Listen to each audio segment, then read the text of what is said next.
Hey, it's Tim Millard here, and today on the podcast, I have my good friend and extras producer Jason Hillhouse joining us, and we're going to talk about the film Oppenheimer, which came out July 21st of 2023, and it's directed by Christopher Nolan, and it was a huge blockbuster hit. It's near the $1 billion worldwide box office mark and probably will surpass it. And we're in the pre-award season, and I think it's probably going to receive a lot of nominations and possibly win for Best Picture. It'll be right up there, I'm pretty sure. We're going to talk about the movie. If you haven't seen the movie, we will have spoilers, so be alerted for that, because we want to be able to talk about the movie that we both really enjoyed. And because Jason worked on the extras, he's going to give us background on some of the interviews that he did and visits to the set and things of that nature. So I'm sure we'll talk about the film and details that will give things away. So be aware of that in case you don't want to listen to the episode until after you've had a chance to watch the film. But I think you'll enjoy our discussion. So I think one of the first things I was wondering, Jason, was when did you kind of first start working with Christopher Nolan? A group of us were working on Batman Begins. Okay. And Corey Watson and Jeff Lerner and Lisa Blonde and a lot of folks on that first Batman Begins DVD EPK stuff. And I produced a piece and did some interviews and whatever. But the first sort of solo thing I did was the good old HD DVD stuff. They did the big picture-in-picture kind of stuff Right. that Batman Begins. And then it just kind of evolved from there. We didn't work on the Prestige because that was Disney and we weren't doing a whole lot of Disney stuff at the time. But from Dark Knight on, I've been lucky enough to be asked back. I just every time I feel like this could be the last one, but it's so far so good. Knock on wood. I've been lucky enough to kind of watch this extraordinary filmmaker do what he does. I mean, it's an impressive run of films that he's had. And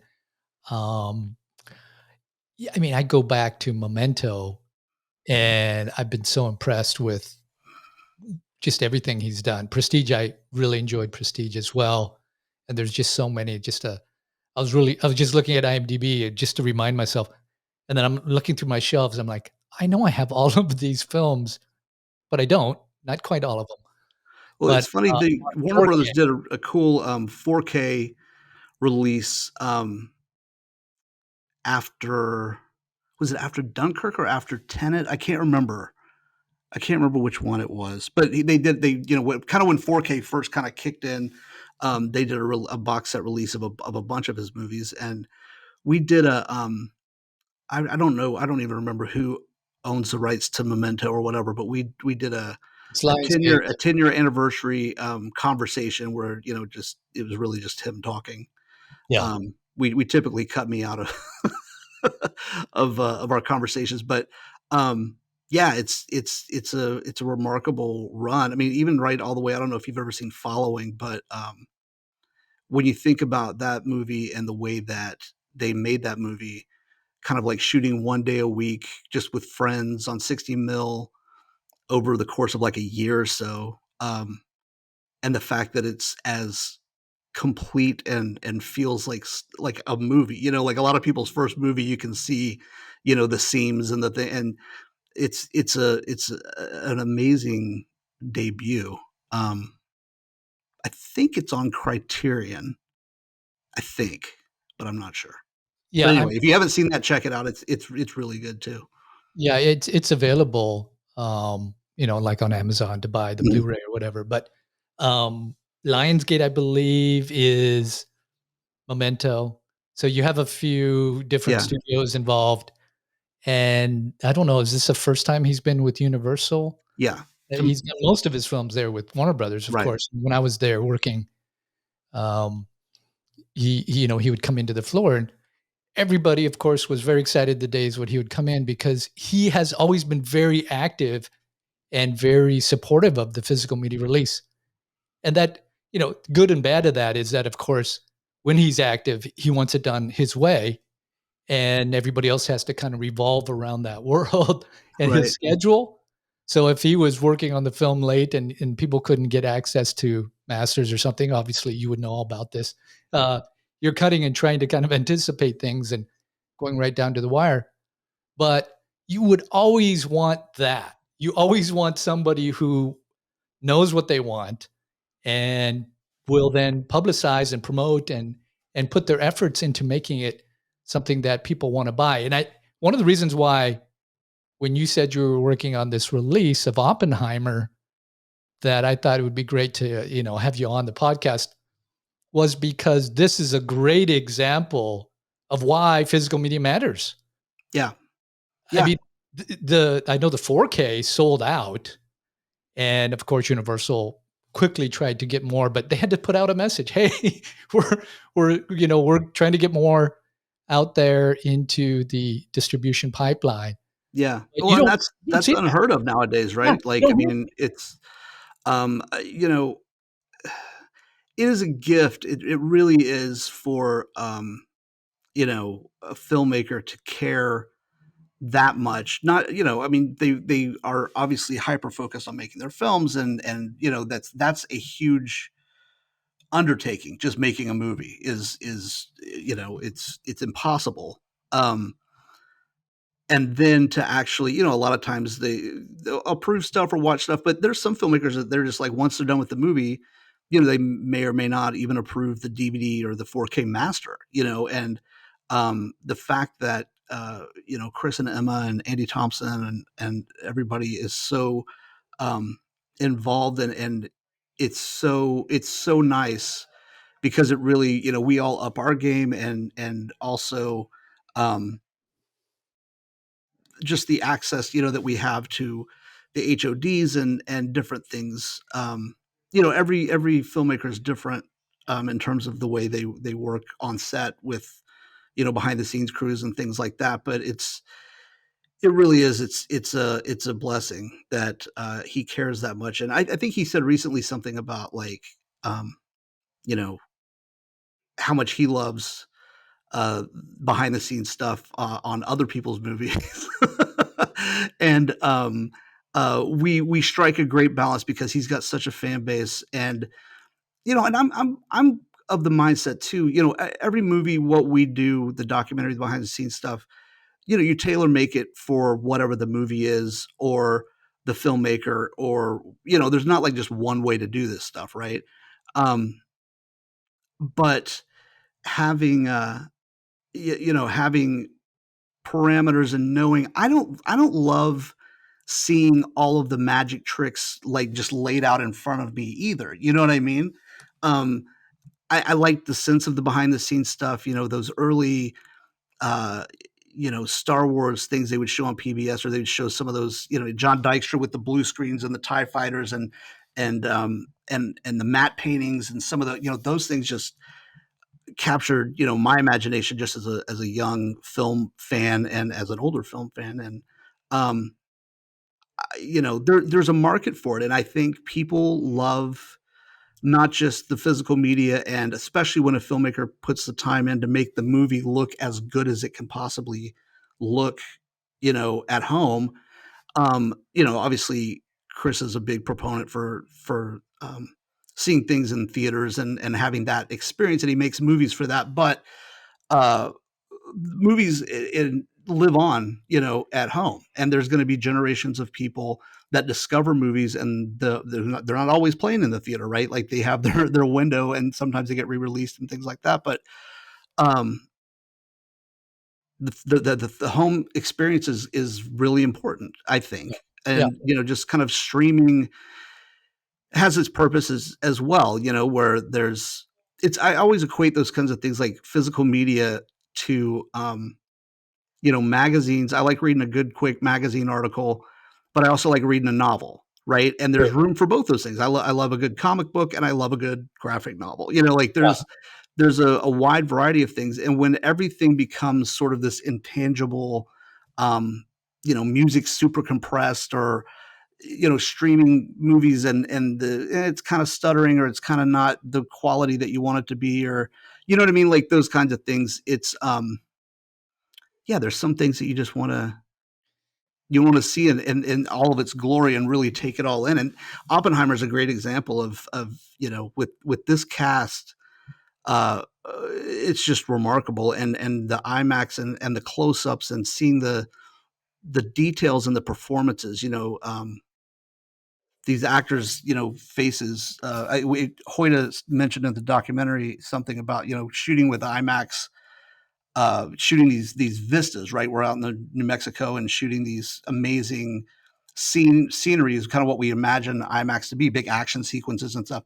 And his and Chris's, he said his and Chris's take was, what about the face as a landscape? What can we?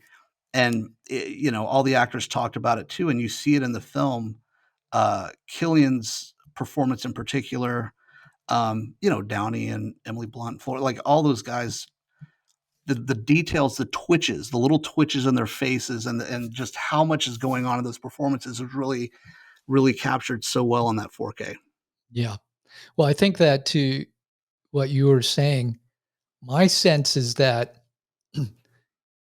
that Christopher, obviously the theatrical is the focus. That's the making of the film, and that's the way he wants people to receive it. And when you go to one of his films, you feel that.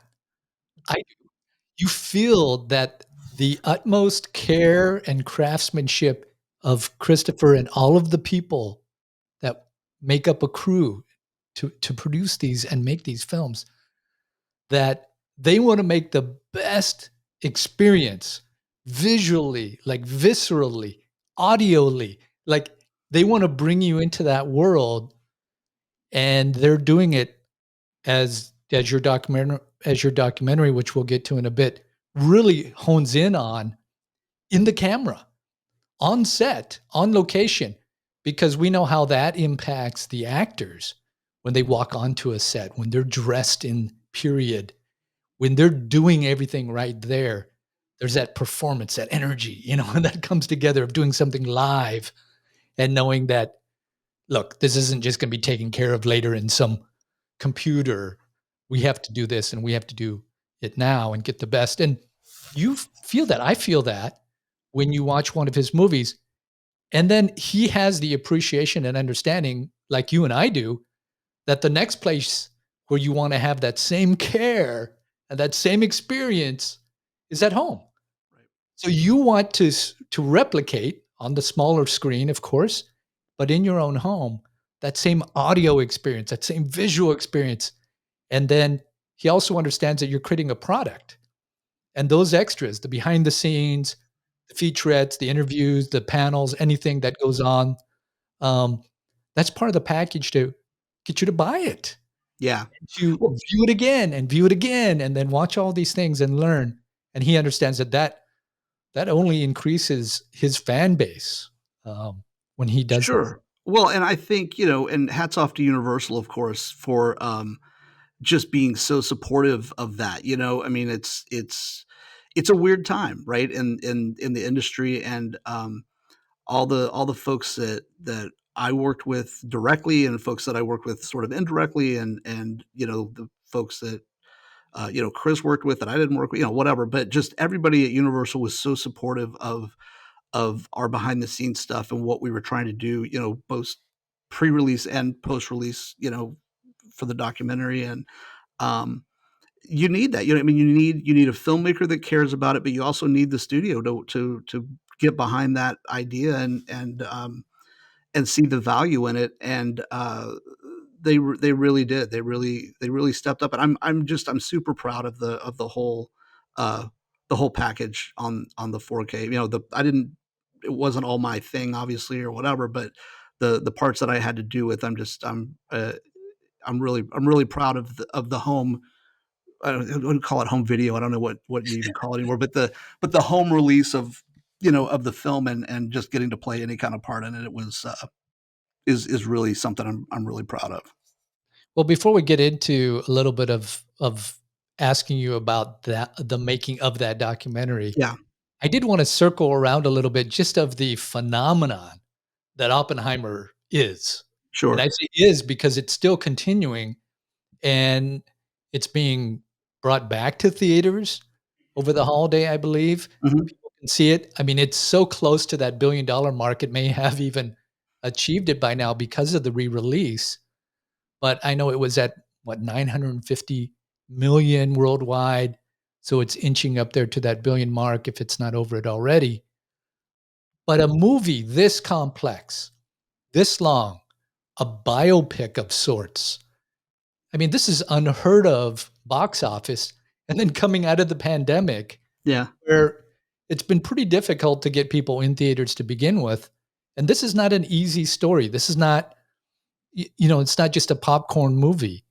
This makes you think. It jumps around just like a lot of his movies do. It plays with time sequences, and he had little tricks with the black and white and otherwise to help you keep those separated. But what do you think is the reason why it's so connected with the public? Oh, Tim, if we could answer that question, we would bottle that, and you and I would both be Well, on an I mean, island somewhere. Yeah, we all Chris would too. feel But that. yeah, I mean, I think if anybody could bottle that, I mean, just speaking for obviously, I'm only speaking for myself for any of this stuff, but I think I mean, I was certainly surprised. I mean, I knew it's a Chris Nolan movie, so Sure. automatically, and I've worked on enough of them that it's going to be good. Like, he's never made a bad movie.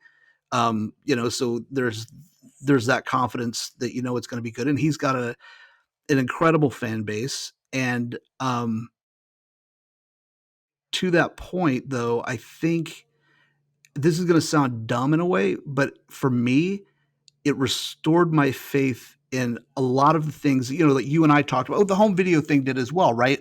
Where there's groups of us, on the far corners of the internet, or having coffee together or whatever it is, where we're like, physical media is fantastic. It's not dead. It's there's a rabid fan base, and it's the same sort of thing for this type of movie, right? Like, um, on paper, with all of the uh, you know algorithms that studios may or may not use to make new sequels and franchises and whatever it is, um there's not going to be like an Oppenheimer cinematic universe, right? Like this was an original story from one of our greatest filmmakers, and there's an audience for that, right? And it's not just his rabid fan base.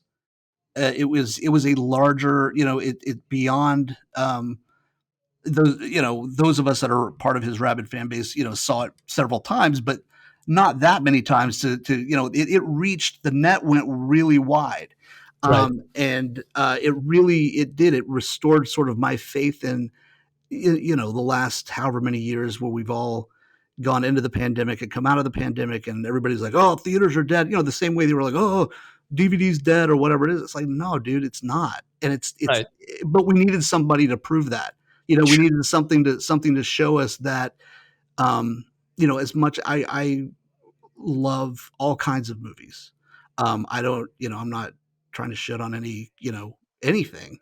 I love all kinds of movies. I love great movies, good movies, serious movies, comedies, comic book movies. I love everything. I'm a big comic book guy, but I don't, not at the expense of, there needs to be room for everything. Again, it's kind of that magazine novel thing, right? Where I love to read a good magazine. I love to read a good novel. I like all of it. I don't want everything to just be bite-sized magazine articles.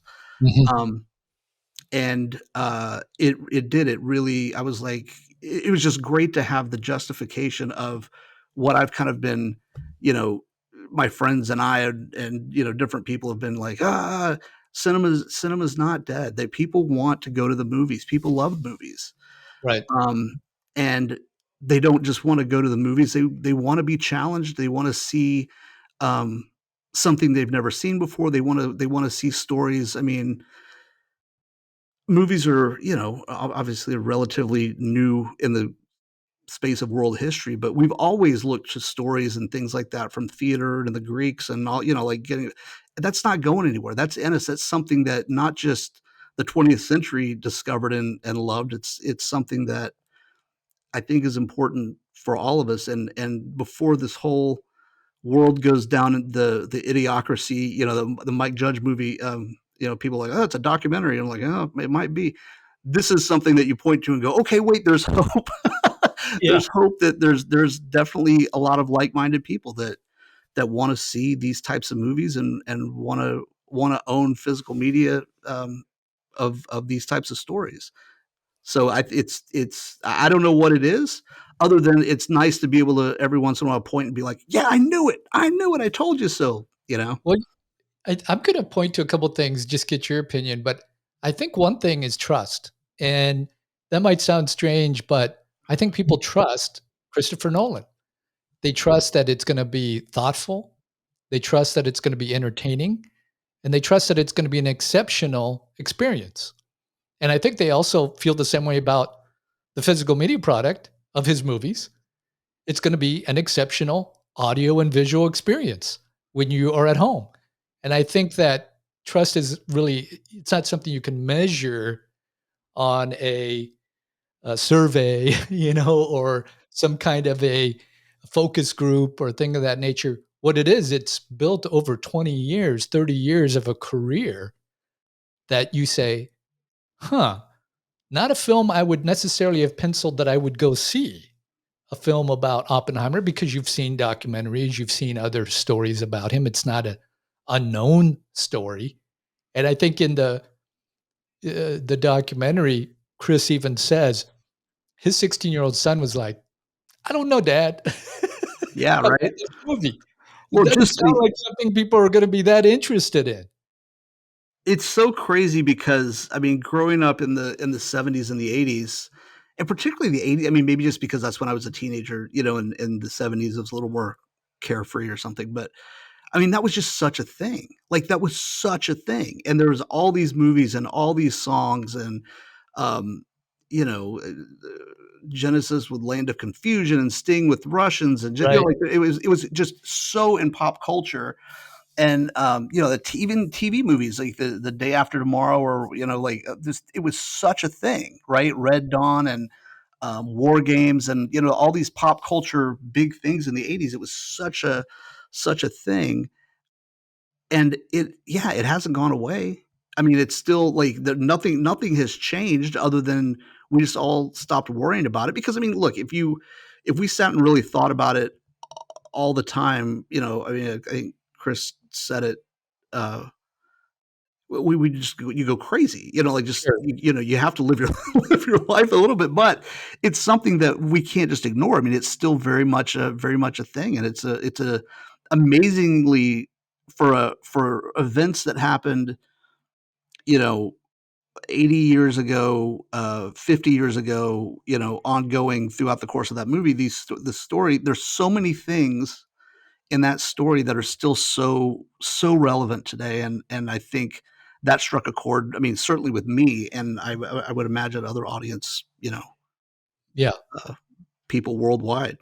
Well, I guess when I think of the other big movie of 2023 historically that people are going to always remember from a box office standpoint, and that's Barbie, I think to myself, okay, Barbie sounds like a concept that if it's done, well, should be a popular movie. Should be a mainstream movie. It should do pretty well. Not every, as we know, game and toy movie transition adaptations don't always do well, but it feels like it has a safer floor, right? Right. It feels like, okay, I think we can try to market this to families and so on and so forth. And then you watch that movie and you see that it actually took quite a few risks Yeah, in which was that great. movie. And that's probably why it went from just being a okay movie to really doing well, because it did take those risks. But but I think of that and I'm like, okay, if I was the studio, I would feel a little more comfortable, maybe taking on that risk. Sure. Not, of course, if you believe in the director Christopher Nolan, which all the studios do. So Right. that's not going to be unique to Universal, but it was a great partnership. The fact that kind of blows my mind is just how well it did. I mean, if it had done 500 million worldwide, I think people would have been very, very exceptionally happy, especially in these times. Um, but to be up at that $1 billion mark, I mean, that's just That to me is phenomenal. And that there's a lesson to be learned there. I don't know what that is exactly, other than when I point to what I say, kind of like a trust. And the fact that people know they're going to have a unique experience when they go to see this movie. It's not going to be a retread. It's not going to be a franchise burnout kind of scenario that the studios, you feel like they're forcing down your throat or anything. And the other thing is because it's not part of a franchise, because it's a one-off, all the negatives become the positive. This is your only chance to see it. You're not going to see these characters again in another movie in next year. There's no multiverse to go with this. This is it. It's Right. all packed into these 3 hours. And so that makes it unique. And it makes it something that you then want to own uniquely. Yeah. Which, it's a real case for physical media, as you mentioned earlier, because of how it's just been embraced by the fans. So, well, we should probably talk about your documentary. How long is Okay. it? It's a beast because it covers everything. It's split up into segments, but it's fantastic. Thanks, man. I sat there and I watched it. I didn't even have to stop and go get popcorn or anything in between because it was fascinating to watch. Well, thank you. I'm glad you enjoyed it. I mean, we, one of the things I want to do, and just by the nature of the people involved, and everybody was super cool. I mean, everybody usually, Chris doesn't work with people that aren't nice people, which is great for me because I'm interviewing all these people and they're Right. all extremely nice. Um, but I wanted it to be entertaining and informative, right? Like that was our goal.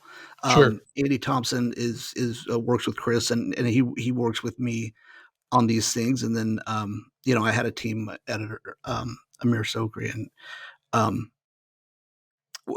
Ryan McTiernan, and we really, that was kind of one of the things, is finding moments where it's not a big, because it's a big super serious subject matter in the movie anyway, and there's moments of levity in the movie and stuff like that, and we wanted to kind of reflect, like we do with any movie, like I said before, every one of these things is kind of unique, and we want them to feel like part of the movie, in terms of when it goes on a package.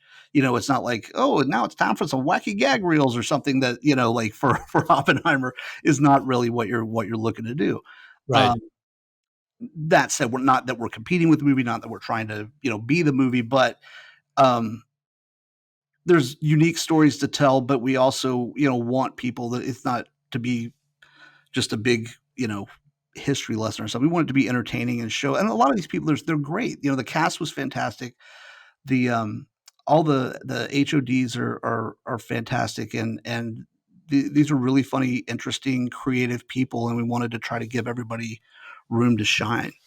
Had you worked with some of them before? Because it feels like he keeps a lot of the same, at least department heads. Yeah, In his yeah, sure. There were some new people this time, and they were all game. I mean, Ruth DeJong, bless her heart, is showing up to set early so that she can, walk me and our cameraman Simon first, around the sets of Los Alamos. She didn't have to do that. Like that. Yeah. That was really, she really spent a lot of time. And all the guys, Andrew Jackson and Scott Fisher, like I met them before, and on other projects and stuff. So yeah, some of the people we knew before, and some of them were new. But everybody was there's a I find this a lot on certain projects, and a lot of, obviously a lot of Chris's projects, but everybody's just happy to be there. They're excited. They know they're working toward making something special. There was I was just talking to the casting director the other day, and we're talking about just the quality of actors that they pulled in. I mean, it's a Chris Nolan movie, so people are happy to show up. But just remarkable that people come in for like a day, or come in for 2 days. These are like big actors that are doing, and not in a overexposed cameo way, but in a very real part of an ensemble sort of way. And everybody was just excited and happy to be there. And then we're happy, fortunately for me, happy to talk about it. Right. when Well, we did our interviews.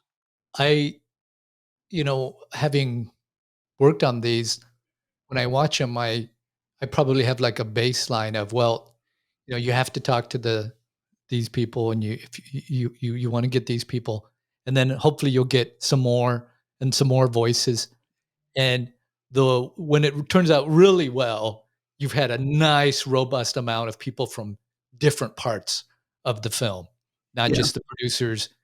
When you only have the producers doing 80% of the talking, you know that it was difficult to get everybody else. Either they had flown the coop and the film was over and they were now on to their next project, or you just didn't have the budget to get on set, various reasons.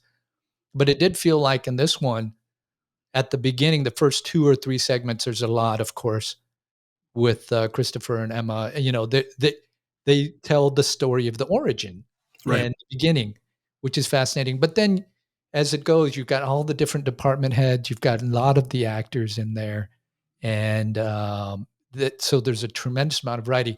That's why it's just entertaining throughout the whole piece, because you're not seeing the same face and Right. hearing the same voice Yeah. 30, 40 minutes into this, telling Yeah. you you're actually hearing from the department heads. You're seeing them and the visual effects and the special effects. I mean, that's a fascinating collaboration that Yeah. they did. Yep. Um, and you're hearing from some of the IMAX people. I mean, there's just so much there that you were able to get, which is fantastic. So tell me a little bit about that whole process. Did you get to New Mexico a few different times, or did most of the Well, stuff happen after? no, I mean, it's a mix of both, right? On this one, we don't go every day. We're not. It's not one of those types of deals. Uh, but we were there a lot on set, and we went. Simon and I kind of was our, for the most part, our little two-person, band, our little crew. Um, Went and bless his heart, he had to, basically live with me for months on end. But and my wife will tell you that's not an easy thing to do. But we were in New Mexico and all over New Mexico, right? Like there's different places that, because where they built Los Alamos was, way out from Santa Fe, and then where the Trinity test stuff was, a couple hours back the other way, and so we were all over New Mexico, and then we went to New Jersey for the Institute of Advanced Studies stuff, where Einstein, was, and that stuff, and then actually in Los Alamos. I'm sorry, I jumped back to New Mexico, but actually in Los Alamos is some of those places where, I mean, really where that stuff took place, right? Like Yeah, Fuller Lodge, um, and Oppenheimer's actual house, right. where he lived while he was in, and just unbelievable, and talking to, Killian and Emily and stuff about that, and just how that helps their performance. I mean, these are professional actors that are used to, green screens. We're going to make it happen and it's going to work, or big elaborate cool sets or volumes or whatever it is. But there is something special about sometimes being in the real place, and Tom Conti, who played Einstein, got a big kick out of Yeah, walking around IAS, looking like he did, and people looking kind of like doing you double takes at him and stuff, and he had a good time with that. But and then we shot around around, kind of LA areas and stuff like that a little bit for did. our part of it. Like I said, we weren't there every day, but we were there quite a bit. They were, again, everybody was very, generous and open, especially considering I don't they're making a movie, right? These people are trying to make this movie. They're trying to make as good a movie as they can, and um I don't want to be a distraction. We don't want to be, we need an actor on set and we're over here doing some kind of stand up and stuff. And there's some sets that, where the director's like way into that and we want to, do that. And that's fine too. But just me personally, we kind of want to just be on the outside looking in. You know what I mean? Like I tend to like the more of the fly on the wall sort of thing than the, hey, we're right up here in right up here in their faces and stuff.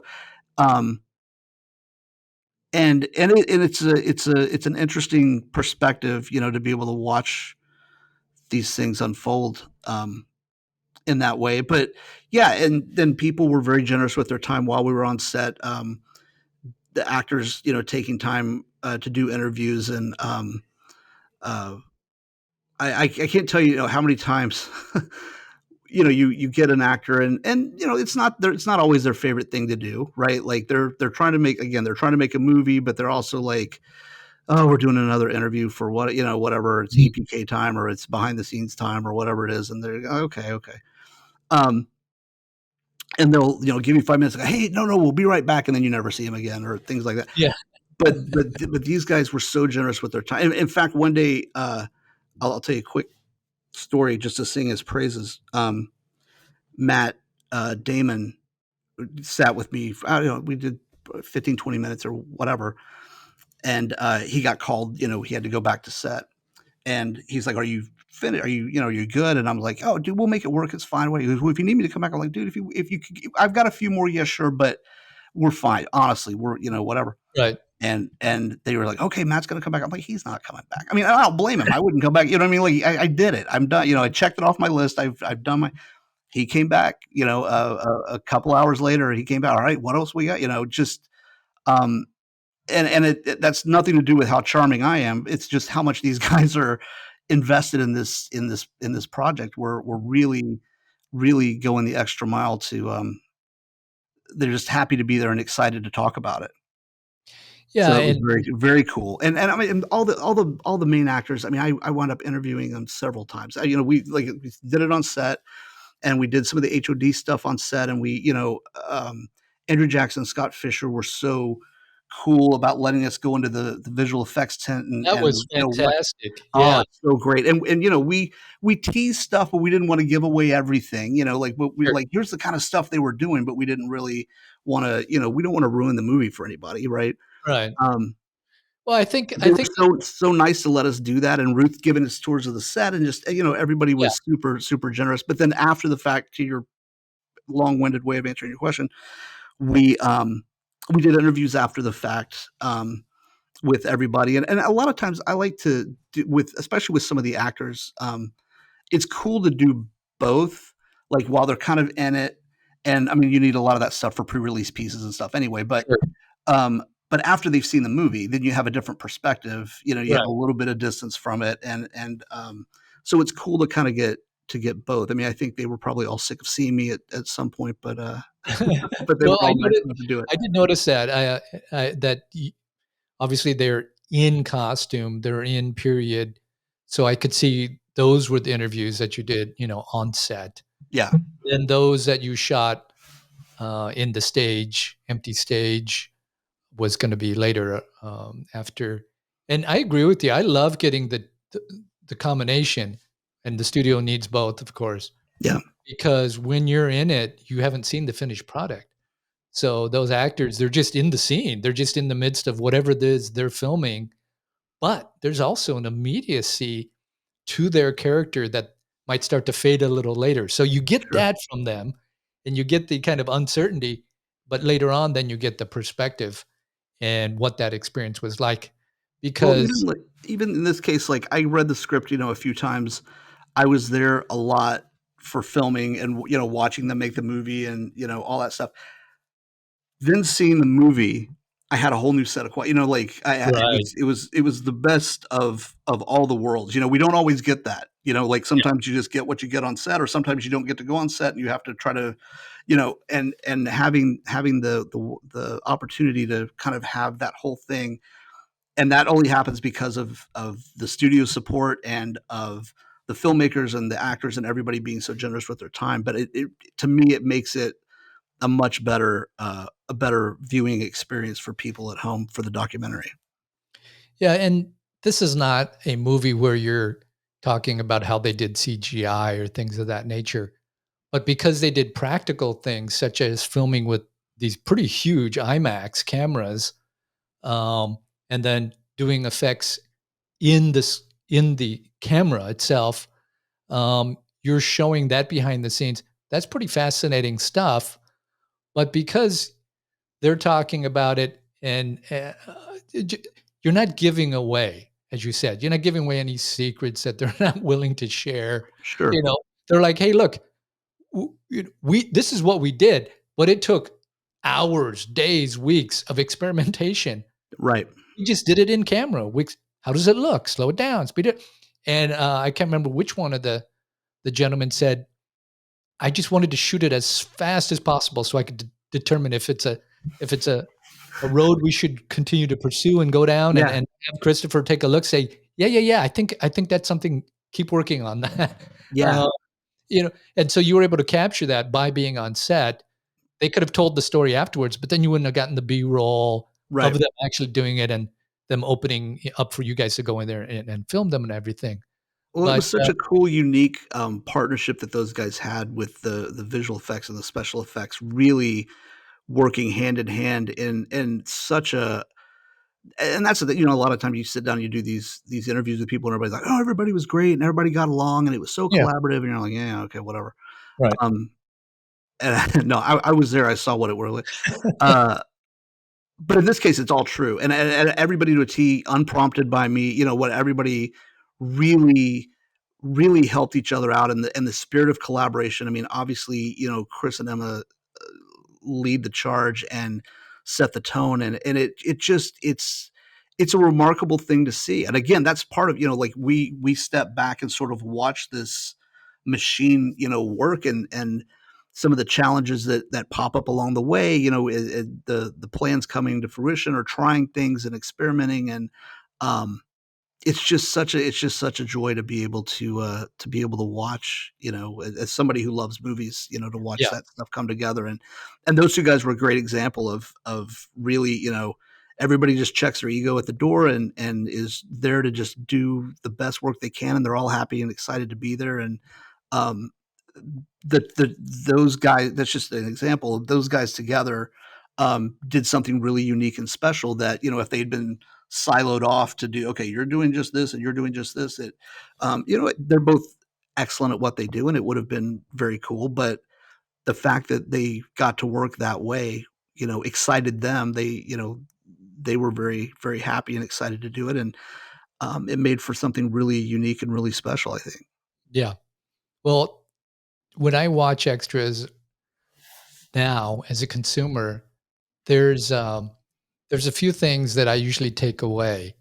And in this one, when I was watching, a couple things that stuck in my mind that I wanted to bring up is the story about the script, which I want you to explain a little bit, the story of the collaboration between special effects and visual effects, and then the IMAX black and white.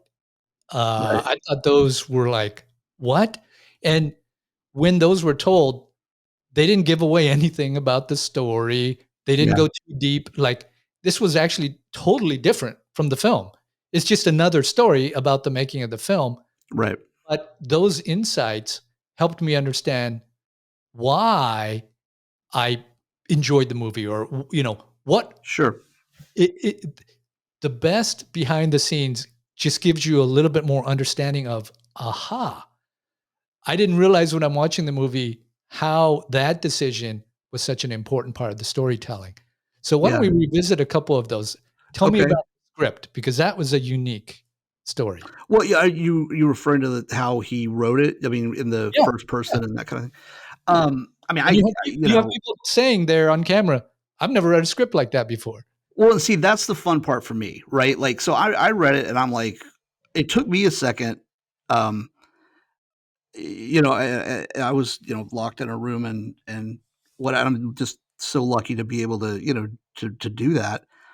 And I'm going back over and I'm like, okay, okay. Oh, okay, okay. Because I've never, I've read a lot of scripts. I haven't read every script. I don't know.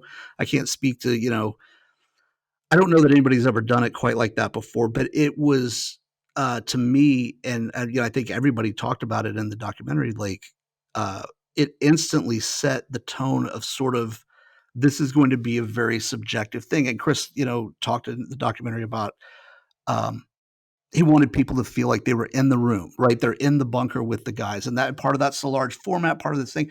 But even in the script, sort of this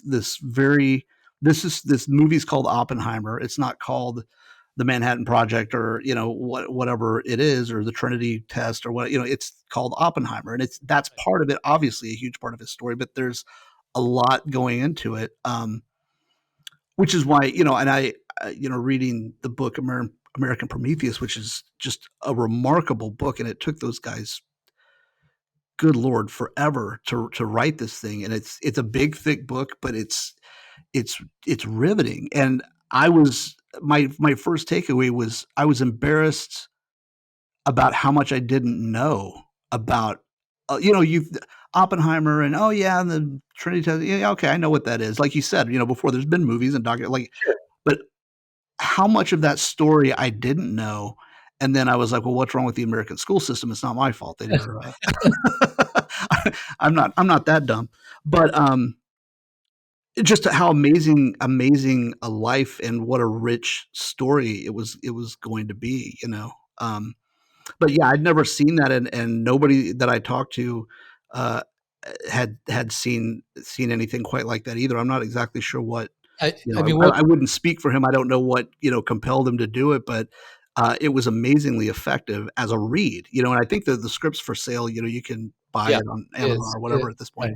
Right. Um, it's a very, very interesting read, and when because you obviously don't know. You read, it says black and white or color in the script, but the changing of the eye to the third person, sort of, from the first person to the third person, serves the purpose, reading it, that it does when it goes to color and black and white when you watch it.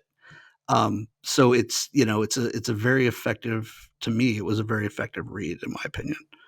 Well, that's not the type of thing you would necessarily know upon watching the movie. Of course, the script is the script, the screenplay is the screenplay, and the movie is the movie. But when you go to say, to saying what the behind the scenes of this movie is, it can often start with the script, and this being in that first person, which is unusual. You know, the the cast, when they read it, this, shocking to them. When you read it, it was shocking. Other people, but it had this ability to draw people in and help them visualize what this film could be. And I think that in and of itself is a terrific, writing task to be able to accomplish. Um, but then when it gets to the film, you're obviously going to use the camera to do Sure. all of the Right. storytelling. And Well, and Christopher it's one knows thing for that. me to say that, like, nobody cares, "Oh, Jason thought it was cool." Like, who cares?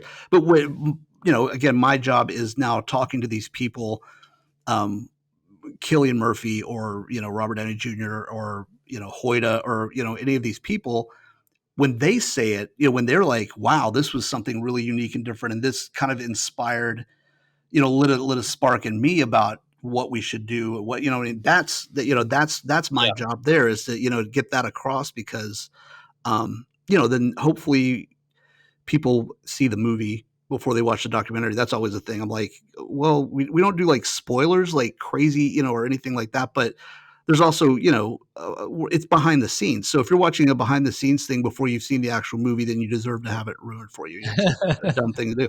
But, hopefully then you go back and watch the movie again after you watch the documentary, armed with some new knowledge, and perspective of kind of what, the actors and the filmmakers and things that we're thinking, and you appreciate the movie in a, like you said earlier, like in a little bit of a deeper way.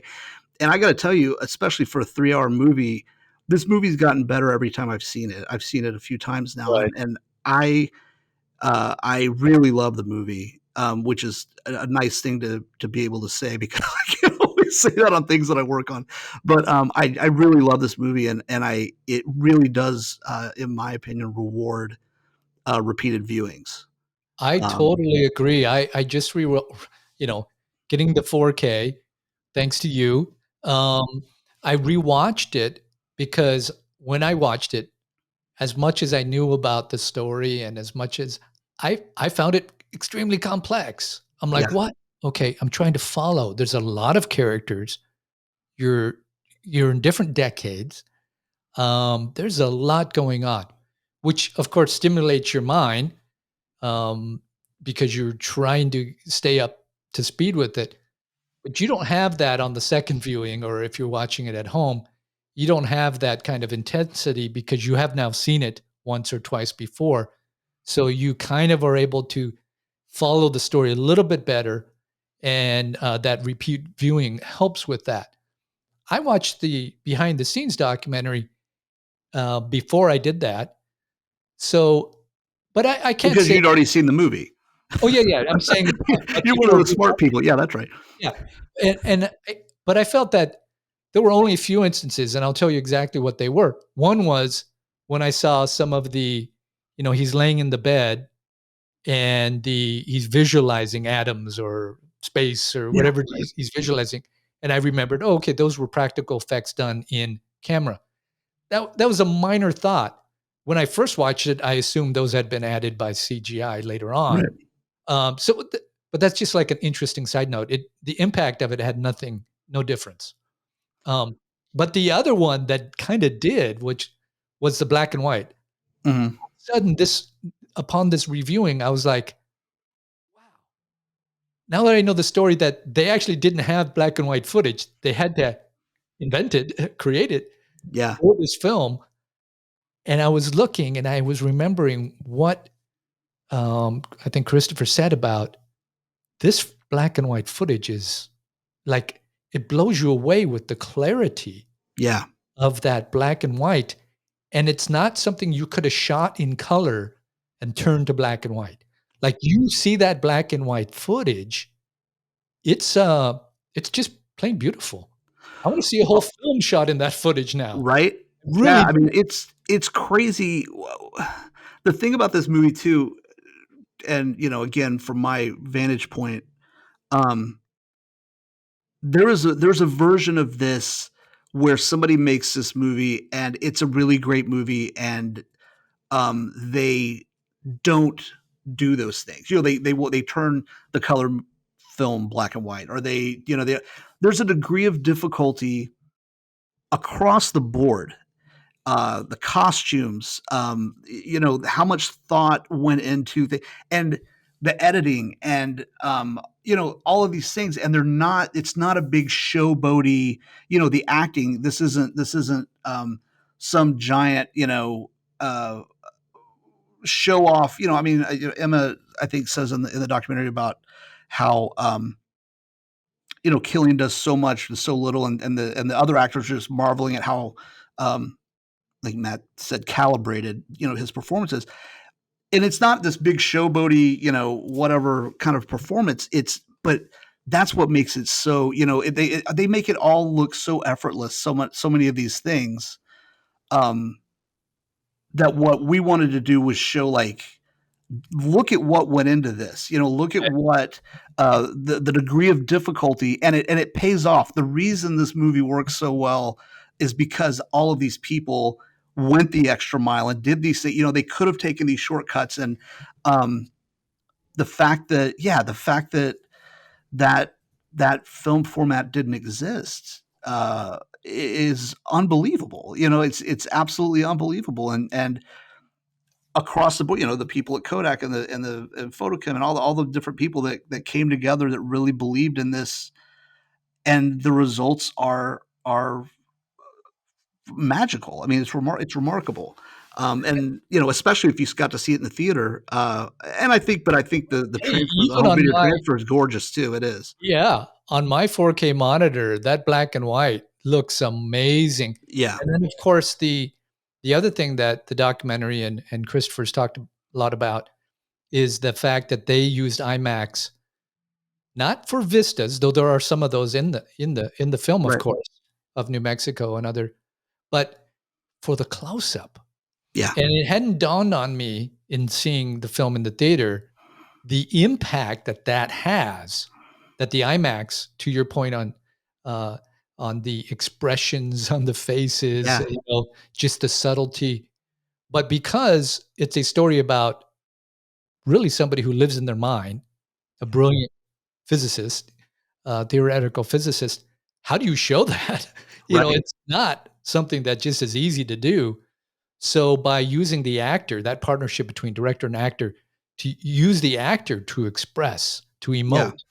And I would, and I will annoy my family and anybody that is, sadly enough having to watch this movie with me at home, because I keep pausing and be like, look, watch this. What, these little, watch Downey's eye twitch right there. It's unbelievable. Like, how it's capped, just things like that. Like watch Killian, like just the way he closes his eyes, the timing and the way, I feel like John Madden, with the telestrator, I want to circle things and be like, this is so cool.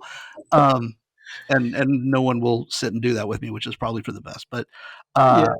but Well, no, you're right. I mean, it shows, and Hoyta's, and Chris's vision for what this movie, how this movie should be shot, is remarkable. I think. I mean, it really is. It captures so much, and it brings the audience in such a really visceral way. yeah. Yeah. Like Well, the first time I saw the film and the Trinity test sequence, just holy cow, right? Like, I mean, just that whole the ten, and what's going to happen, right? Like that's the part, like that's the brilliance of the movie too. Is like, that you're sitting in a theater, the world's not about to blow up, but I'm at the edge of my seat, right? I'm tense. I'm gripping the armrest, and yeah, it's a great movie. well, Jace, we've talked this movie left and right and up and down, and it's been All right. it's been fun. So I really appreciate you carving out the time to do that. It's a No, great thanks. it's a great documentary for a great movie, and the physical media release is fantastic. Obviously, you and I both will highly recommend it Yes. to people who are interested in the film. And so, thanks for coming on to chat No, about it. buddy.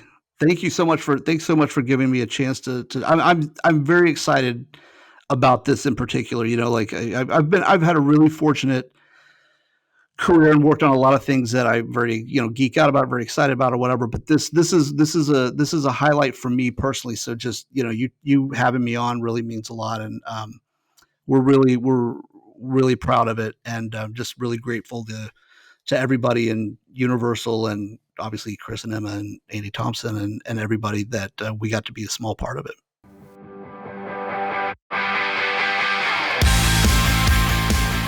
So, hey, that was quite the discussion with Jason.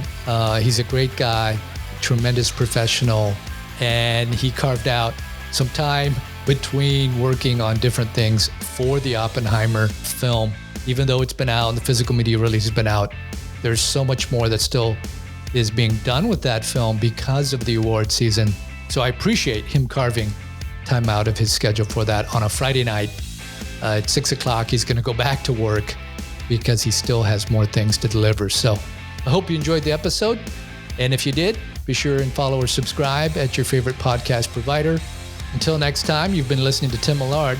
Stay slightly obsessed.